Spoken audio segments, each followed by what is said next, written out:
Как отличить русского из Казахстана и русского из России? Интересно? В этом видео поделюсь моими наблюдениями. Русский из Казахстана, если получит услугу, если купил что-то в магазине, никогда не скажет спасибо.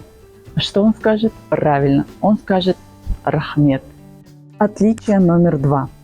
Если вы показали русскому какую-то обновку, но не получили от него денег в ответ, то, скорее всего, он не из Казахстана.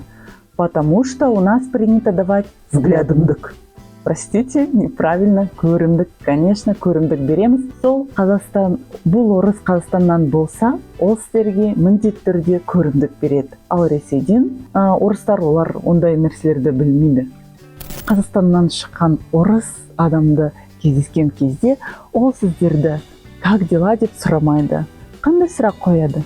Қалайсың, не жаңалық? Ну а если вы встречаете человека, который обращается к взрослому со словами «ага», «тате», «апа», и у него славянская внешность, понятно, что он наш из Казахстана. Ну и последнее. Русский из Казахстана, как настоящий казах, никогда не придет вовремя и никогда не позвонит, если соберется к вам в гости, потому что өзіміз ғой түсінеміз. Ал сіздермен болған орыс қыз, нағыз қазақ қыз, сары домалақ қыз. Сау болыңыздар.